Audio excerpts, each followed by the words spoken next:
Let me start by saying I don't recognize myself anymore.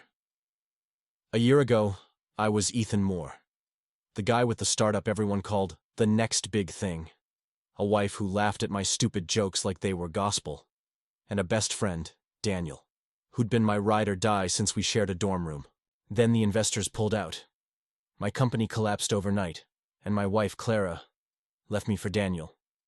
They got married 4 months after our divorce. I didn't contest it. What was there to fight for? I was crashing in my uncle's basement, eating gas station burritos and replaying every mistake I'd ever made. But 3 days ago, Clara showed up at my door.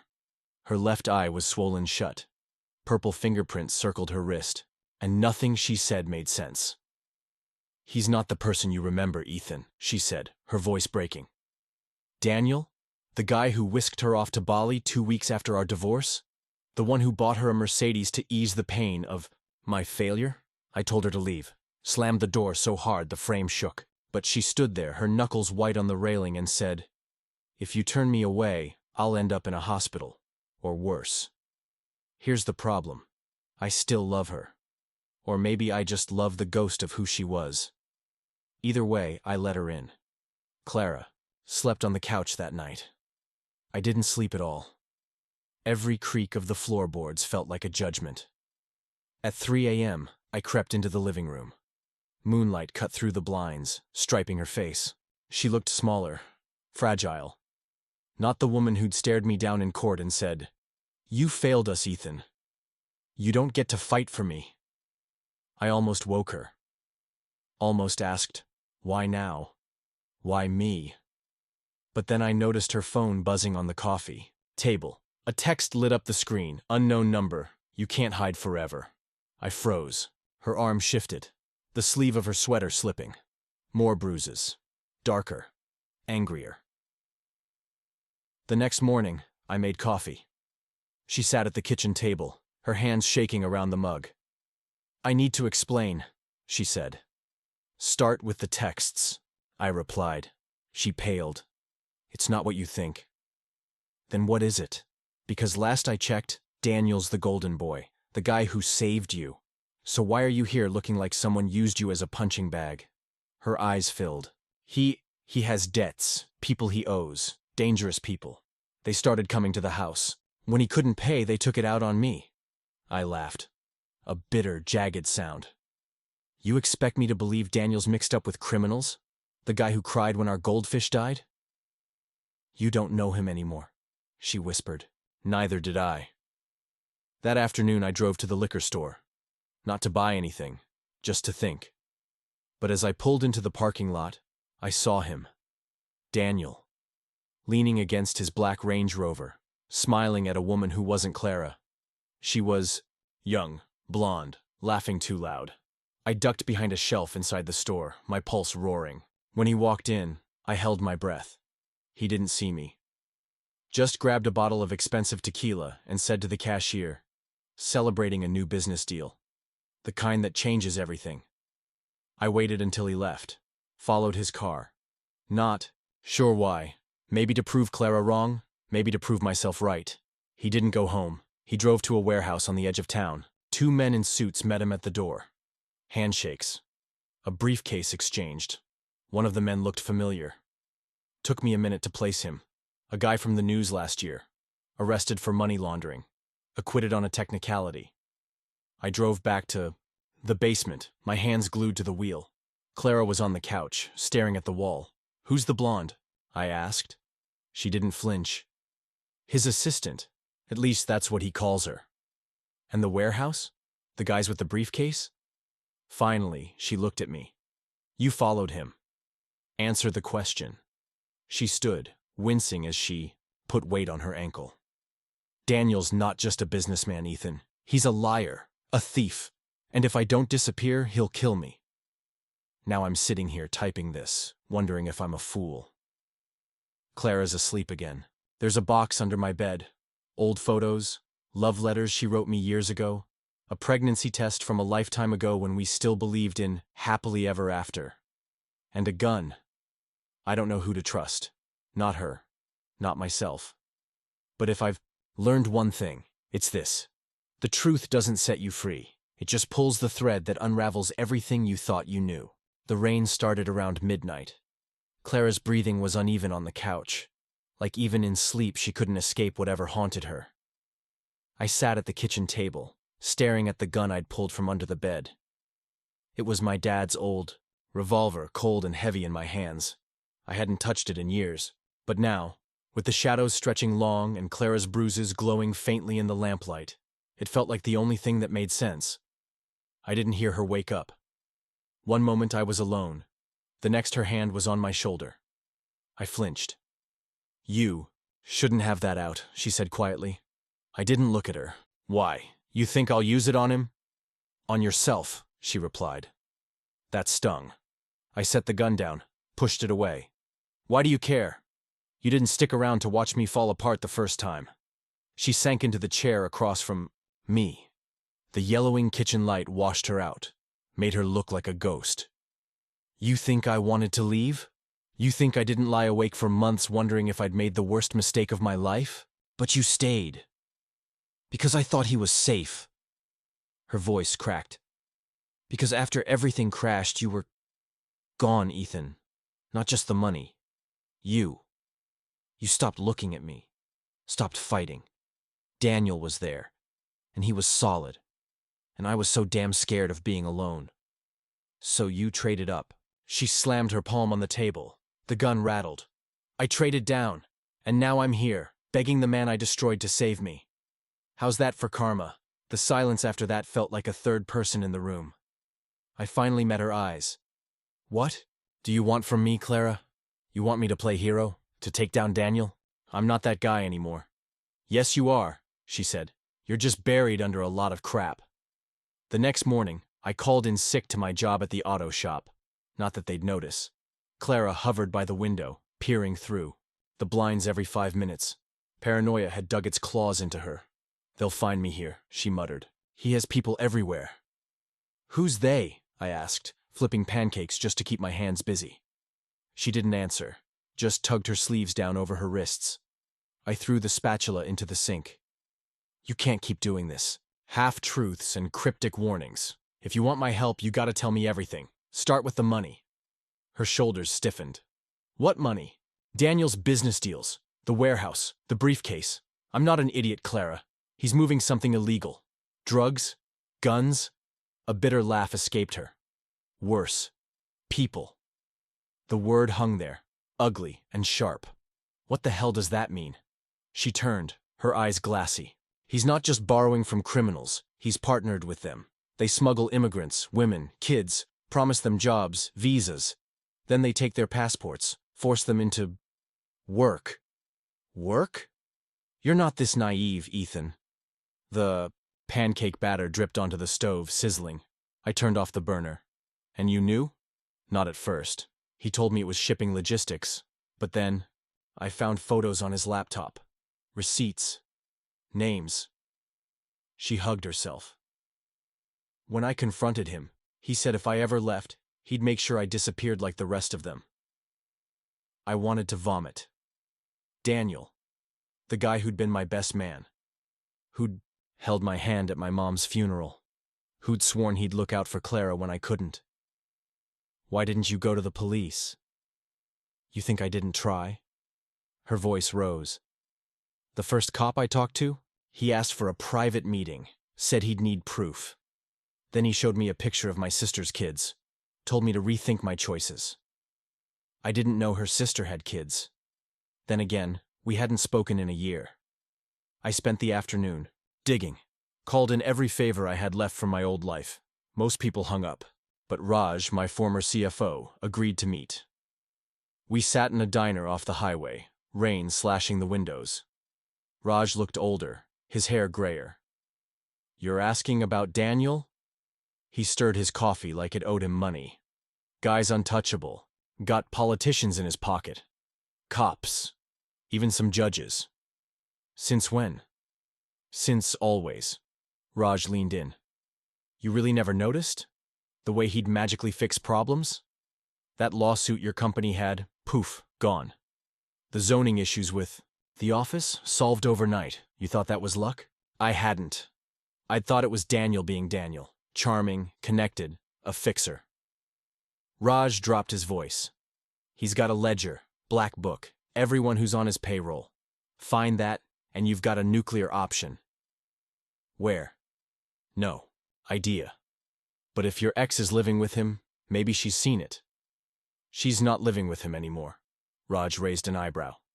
Then you're already in deeper than you think. Clara was gone when I got back. No note. Just the smell of her perfume and an overturned lamp. Panic shot through me. I called her phone, straight to voicemail. Then I heard it, a whimper from the bedroom closet. I yanked the door open. Clara was curled inside, clutching a knife from the kitchen. "They're outside," she hissed. "Who?" "Two men, in a black SUV. They've been circling the block." I peered through the blinds. Sure enough, a tinted SUV idled at the curb. My hands went cold. "Did they see you?" "I don't know. I took the trash out earlier." "Maybe." I thought of the gun, the knife in her hand, the absurdity of it all. A year ago I was picking out throw pillows with this woman. Now we were hiding in a closet, waiting for thugs to kick down the door. "We need to leave," I said. "Where?" "Good question." We took my truck, parked behind the old movie theater, ate cold fries from a takeout bag. Clara stared at the rain-streaked windshield. "I'm sorry," she said. "For which part?" "All of it." She fiddled with her wedding ring. Still, on her finger I noticed Daniel's ring. I thought I was choosing safety, but all I did was trade one cage for another. I wanted to hate her, to scream. Instead, I asked, "Did you ever love him?" She hesitated. "I loved not feeling alone. The SUV never found us. But when we returned to the house, the front door was slightly open. Nothing was stolen. Nothing was out of place. Except for one thing. The box under my bed had been moved. The gun was still there. But the pregnancy test, the one from years ago when we'd tried and failed to start a family, was gone." That night, Clara didn't sleep on the couch. She crawled into my bed, her back pressed to mine, shaking. I didn't. "Push her away. What happens now?" she whispered. I didn't answer. Because the truth was, I didn't know. But somewhere between the rage and the fear, a plan was forming. Dangerous. Probably stupid. Daniel wanted to play monster? Fine. But he forgot. I knew his secrets. Knew where he buried them. And if Clara was telling the truth, I'd dig everyone up even if it buried me too. The smell of gasoline and rain clung to the air as I parked behind the abandoned gas station. Clara sat rigid in the passenger seat, her nails digging into her knees. I'd memorized the address Raj gave me, a storage unit on the outskirts of the city where Daniel supposedly stashed his merchandise. The plan was simple. Get proof. Photos, documents, anything to burn his empire to the ground. But plans are for people who haven't lost everything twice. Clara reached for the door handle. "Wait," I said, grabbing her wrist. Her skin was cold. "If this goes south, you run. Don't look back." She stared at me. "You don't get to die a hero, Ethan. Not after all this." The storage facility was eerily quiet. Rows of metal doors gleaming under flickering lights. Unit 317. I cut the padlock with bolt cutters, my hands steady despite the acid churning in my gut. Inside were crates, dozens of them. I pried one open. Clothes, children's shoes, backpacks with teddy bear pins. "Oh God," Clara whispered, lifting a tiny sweater. A name was stitched into the collar, Maria. I pulled out my phone, snapping photos. "This is enough. We'll take it to the FBI. Someone outside Daniel's pocket." "It's not enough," she said, her voice hollow. "He'll just say it's donations. Refugee aid. You need the ledger." Footsteps echoed outside. Clara froze. I shoved her behind a crate, clicking off my phone's flashlight. The beam of a high-powered torch sliced through the dark. "Check Unit 312, a man growled. "Boss said the rats might come here. Daniel's men." Clara's breath hitched. I gripped her hand, scanning for exits. A ventilation grate near. The ceiling. Small, but possible. I hoisted her up, her sneakers scrambling against the metal wall. She slipped through just as the unit door screeched open. "Nothing here," one thug said. "Smoke 'em out anyway," the other replied. A lighter flicked. Flames erupted near the crates. I dove for the grate, hauling myself up as smoke choked the air. Clara pulled me through, her hands blistering on the hot metal. We ran, coughing, the fire roaring behind us. We hid in a motel that night, the kind where the doors barely lock. Clara sat under the flickering bathroom light, rinsing her burns, in the sink. I watched her in the mirror. "Why'd you really come back?" I asked. She turned off the tap. "I told you. I had nowhere else to go." "Bullshit, you could have vanished. Changed your name. But you came to me, the guy with nothing left to lose." "Why?" Silence. Then she reached into her pocket and slid something across the counter. The missing pregnancy test. "I found it under your bed," she said. "I took it because I needed to know if you still kept it." The plastic stick was faded, the faint second line almost invisible now. A relic from a time when we'd dreamed of a family. "What's your point?" Her eyes met mine in the mirror. "I'm pregnant, Ethan." The room tilted. "Daniel's." "No." Her voice cracked. "Ours. I took 3 tests last week. All positive." I braced myself against the wall. "You're lying." "The night before I left you," she said, tears spilling over. You remember. I thought it was a goodbye. Then my period never came. But by then, I was already married to him. I didn't know how to tell you, how to even be around you. The air felt too thin. "Does Daniel?" "No, not yet, but if he finds out..." She touched her stomach. "He'll kill it. Or worse, claim it as his own." I sank to the floor, my back against the moldy wallpaper. All this time, I'd thought the worst pain was losing her. Turns out, it's this. Hope, sharp and poisoned, cutting deeper than rage. We drove to the coast at dawn. Clara slept with her head against the window, her hand curled protectively over her belly. I kept glancing at her, trying to see a flicker of the woman I'd loved. But all I saw was a stranger with my child inside her. The safe house was a fisherman's cottage Raj had arranged. Rusted nets hung on the porch. The air reeked of salt and seaweed. Clara hesitated at the door. "How long can we stay here?" "Long enough to figure out our next move." "Our move?"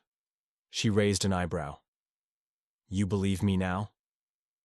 I don't know what I believe. The cottage was sparse. A wood stove, a sagging couch, a radio that only picked up static. I built a fire while Clara scrounged for food. She found a can of beans and held it up triumphantly. Gourmet. We ate in silence. The can passed between us. Then the radio crackled to life. "Authorities are investigating a fatal fire at a storage facility last night. Arson suspected." Clara's spoon clattered into the can. "They'll blame us." "They already have." I stared into the flames. "Daniel's framing us. Classic move. Discredit the messengers." She hugged her knees. "We can't run. Forever. We're not running." I pulled out the photos from the storage unit. "We're ending this." The plan was reckless, stupid, but it was all I had. Daniel was hosting a charity gala that night, a glittering event for the city's elite, where he'd play the benevolent philanthropist. We'd crash it, use the chaos to break into his office, find the ledger. Clara sewed a tracking device into her clutch bag. "Where'd you learn to do that?" I asked. "You think I spent a year with Daniel and didn't pick up a few tricks?" She smirked, but it didn't reach her eyes. Dressing for the gala was a joke.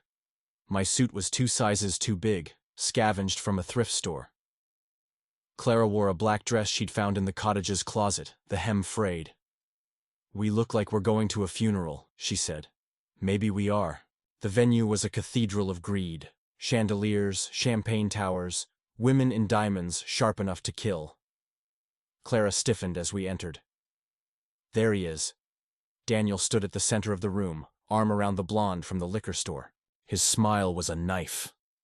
"Stick to the plan," I muttered. "I'll create a distraction. You get to his office." She nodded, slipping into the crowd. The distraction was a fire alarm. I pulled it, then ducked into a hallway as chaos erupted. Guests flooded toward the exits, their panic perfume thick. I texted Clara. "Go now." Daniel's office was unlocked. Ironic, considering his paranoia. The desk was mahogany, pristine. I yanked open drawers. Nothing. Then I noticed the painting behind the desk, a landscape of the Alps, slightly crooked. I lifted it. A safe. Looking for this? Daniel stood in the doorway, holding the ledger. His tie was loosened, his smile venomous. "Hello, Ethan." I lunged. He sidestepped, smooth as always. "Still playing the brute, I see. Some things never change." "Where's Clara?" "With my associates. Don't worry. They'll take good care of her. And the baby." Ice shot through my veins. He knew. "Did you think she'd stay loyal to you?" He tossed the ledger onto the desk. "She's a survivor, Ethan. She'll cling to whoever keeps her alive. First you, then me, soon someone else." I swung. My fist connected with his jaw. He stumbled, laughing. "That's the spirit, but you're too late. The police are already on their way. You'll die the villain, and I'll be the grieving husband avenging my wife's kidnapping." Sirens wailed outside. Daniel straightened his tie. "Goodbye, old friend." Clara was gone. The tracker led me to the docks, where waves clawed at the pilings. A shipping container stood open, light spilling out. Inside, Clara was tied to a chair, her dress torn. A man stood over her, a syringe in his hand. "Don't!" I shouted. He turned. Not a thug, a cop. The same one Clara had gone to for help. "Took you long enough," the cop said. "Daniel wants her to disappear. But I think she's worth more alive. A pretty face to sell." I didn't think. Just moved. The gun was in my hand. When did I grab it? And then the cop was on the ground, clutching his leg. Clara's eyes met mine, wide with terror. I untied her. "Can you run?" "Always." We fled into the storm, the gunshots fading behind us. Back at the cottage, Clara collapsed by the fire. I checked the windows, the doors, the shadows. "They'll keep coming," she said. "I know." She touched my arm. "The ledger. Did you get it?" I pulled it from my jacket. Names, dates, payments. Enough to ruin Daniel and everyone in his pocket. Clara traced a name on the page. My sister's husband. He's one of them. Of course. The family she'd tried to protect. The reason she'd stayed silent. I tossed the ledger into the fire. "What are you doing?" she screamed. "Proof isn't enough," I said, watching the pages curl to ash. "We need something he can't buy or bury." "Like what?" I looked at her, at the life growing inside her. "Leverage." The fire spat embers onto the cottage floor as the last of the ledger burned. Clara stared at the ashes, her face a mix of fury and disbelief. "That was our only weapon," she said, her voice trembling. "No," I replied. "The baby is the weapon," she flinched. "Don't call them that. Daniel wants a legacy, a perfect family to clean his money. Tell him you're carrying his child and he'll do anything to protect it. He'll know it's a lie. The timing doesn't add up." I knelt in front of her, the heat of the fire biting my skin. "He's arrogant. He'll believe what he wants to believe. And when he lets his guard down, we strike." Her eyes narrowed. "You're talking about using our child as bait. I'm talking about survival." The call to Daniel was a gamble. Clara's hands shook as she dialed, the burner phone pressed to her ear. I listened on speaker, my finger hovering over the end button. He answered on the second ring. "Clara, you've caused quite a mess." "I'm pregnant," she blurted. Silence, then a low chuckle. "And?" "It's yours." Another pause. I could almost hear him calculating. "You expect me to believe that?" "The night of the gala. You came home late. You remember. A lie. But Daniel's ego was a blind spot." He sighed. "Where are you?" "Somewhere safe. But I'll come back on one condition. You leave Ethan alone. Let him disappear." "And why would I do that?" "Because if you don't," she said, her voice steel now, "I'll walk into the ocean with your heir inside me. You'll spend the rest of your life wondering if I did it." The line went dead. Clara dropped the phone like it was on fire. "Will he bite?" she asked. I thought of the Daniel I once knew, the boy who'd fake a heart attack to win a poker game. "He'll bite." Daniel's offer came 3 hours later. A meet at his penthouse. Alone, he specified. Or the deal's off. Clara insisted on going. I insisted on following. We compromised. She'd wear a wire, and I'd park a block away with a rifle Raj had acquired. You know how to use that thing? She asked, eyeing the gun. Point and shoot. How hard can it be? She didn't laugh. The penthouse loomed over the city, all glass and arrogance. Clara stepped out of the elevator, her posture straight, her hair swept into a knot. I watched through binoculars from a rooftop across the street, the rifle's scope trained on Daniel's silhouette. He greeted her with a kiss on the cheek. You look terrible. Pregnancy suits you too, she shot back. They moved to the living room, out of view. The wire crackled in my ear. Didn't have to involve Ethan, Daniel was saying. You left me no choice, Clara replied. There's always a choice. You could have stayed, played your part. A clink of ice in a glass. I'm done playing. Then let's negotiate. His tone shifted, smooth as oil. You want me to spare Ethan? Fine. But in return, you'll come home. Be the doting wife. And when the baby's born, we'll raise it as mine. No more lies. And if I say no, then Ethan dies tonight. Slowly. The scope trembled in my hands.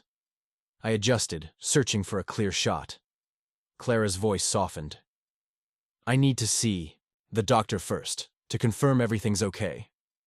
Already arranged. Daniel's smile was audible. My personal physician is downstairs. The clinic was in the building's basement, sterile and silent. Clara lay on the exam table, the wire hidden under her blouse. The doctor, a gaunt man with nervous hands, smeared gel on her stomach. Just a routine ultrasound, he said. The monitor flickered. Static, then shapes. The doctor froze. Mr. Hartman, there's no fetus. Clara's breath hitched. What? You're not pregnant. Daniel stepped into the room, his smile gone. Interesting. She sat up, clutching her stomach. That's impossible. I took tests. Fake ones, Daniel said. Planting evidence in Ethan's trash was a nice touch, though. Almost believed it myself. My blood turned to ice. She lied. Clara backed against the wall. Daniel, wait! He grabbed her wrist, yanking her close. You think I didn't have your apartment bugged? That I didn't hear every pathetic sob story you fed Ethan? The wire went dead. I threw the rifle aside, running for the stairs. The penthouse elevator required a key. I took the service stairs, 40 flights, my lungs burning. Burst into the clinic to find Daniel pinning Clara to the table, a scalpel in his hand. Stay back, he snarled. Clara's eyes met mine, terrified. Ethan, I'm sorry. Save it, I spat. Daniel pressed the blade to her throat. You're both so predictable. Clara betrays you, you betray her. Round and round we go. Let her go, I said. This is between us. Oh, it's way beyond us. He nodded to the doctor, who slid a syringe from his coat. But don't worry, I'll make it quick, for old time's sake. Clara kicked, her heel connecting with Daniel's knee. He stumbled, the scalpel clattering away. I lunged, tackling him to the floor. Fists, teeth, blood, a blur of rage. Someone screamed. The doctor fled. Clara scrambled for the scalpel. Daniel grabbed my throat, his thumbs crushing my windpipe. You lose, he hissed. You always lose. Then his grip slackened. He looked down. The scalpel jutted from his side. Clara's hand still on the hilt. Not this time, she whispered. He collapsed, gasping. I crawled to Clara, but she shoved me away. Go, before the police come. What about you? She touched Daniel's face, his breath shallow. I'll stay. Clean up the mess. Clara. Go, Ethan. I ran, not sure why. Not sure of anything anymore. The news broke at dawn. Prominent businessman Daniel Hartman dead in apparent suicide. Wife claims he was distraught over financial crimes. No mention of me. No manhunt. Just a footnote in Daniel's downfall. Clara called a week later. It's done, she said. The police bought it. His associates are too busy hiding to care about us. Us? A pause. I'm leaving the country. There's a clinic in Switzerland. It's not safe here. You're really not pregnant, are you? She hung up. I sit here now, in the fisherman's cottage, typing this. The rifle's gone. The fire's out. All that's left is the truth. Love is a knife. Betrayal is the hand that wields it. And secrets? They're the bloodstains that never wash out. Clara texted this morning, a photo of a sonogram. No words. I haven't replied. The sonogram photo burns a hole in my phone. I've stared at it for hours, zooming in, tracing the blurry shape. Could be a baby. Could be a smudge. With Clara, it's always a coin toss. I found her in a coastal town in Maine. Not Switzerland. Of course not. She's sitting on a dock, legs dangling over the water, her hair whipped by the wind. She doesn't turn when I approach. Knew you'd come, she says. Why here? She pats the wood beside her. I sit, keeping a foot of space between us. The ocean growls below. My grandparents had a cabin near here, she says. When I was 8, my dad took me fishing. He told me the sea doesn't care about your secrets. It'll drown you just the same. Poetic. She hands me a folded paper. Another sonogram dated 2 weeks ago. A tiny bean with a heartbeat. Why lie before? I ask. Would you have helped me if you thought the baby was real? Her voice cracks. Or would you have called me a liar again? The wind steals my answer. She leans into me, her shoulder against mine. I didn't want to trap you. But when Daniel found out, I panicked. Made up the fake tests. Thought if you believed it was his, you'd walk away, stay safe. And now? Now I'm tired of lying. She presses her palm to mine. Stay or go. But don't do it for the baby. Do it for us. I look at her. Really look. The girl who loved me. The woman who broke me. The stranger who might be both. One condition, I say. Anything. We disappear. New names, new life, no looking back. She nods. Deal. Epilogue 3 years later. A cottage in the Rockies. Snow piles against the windows. A toddler with Clara's eyes and my stubbornness smears oatmeal on the walls. We call her Lily. The news still talks about Daniel sometimes. The fallen king. The missing ledger. The trail of bodies. They don't talk about us. Clara sits by the fire, knitting a scarf she'll never finish. I hand her a mug of tea. Happy? She asks. Depends on the day. She smiles. It almost reaches her eyes. To the people who stuck around, if you're reading this, you're probably screaming at your screen. Why forgive her? Or, he's an idiot. Or, the baby deserved better. I get it. I've screamed those things too. But here's the truth no one tells you. Love isn't a choice. It's a reflex. A scar. A habit you can't quit. Clara's my bad habit. My secondhand smoke. And maybe that's not romantic. Maybe it's just sad. But Lily laughs when I chase her around the kitchen. Clara hums old songs while she cooks. And at night, when the nightmares come, we hold each other until the sun rises. It's not a happy ending. It's a messy middle. What? You're probably thinking, Clara's still manipulating him. Maybe. The baby's not even his. DNA says she is. Daniel's still alive. He's not. I checked. This is toxic. You're not wrong. But life isn't a Reddit thread. There's no TLDR for grief. No upvotes for getting it right. You just keep living. Thank you to everyone who followed this train wreck. Thanks. For the rage comments. The DMs. The I told you so's. You gave a damn about a broken guy and the woman who broke him. That's more than I expected. If you want more messy stories, cheating spouses, family secrets, bad choices that can't be undone, check out my other posts. I've got plenty. And hey, if you see Clara and me in some quiet corner of the world, let us be. We've earned the silence.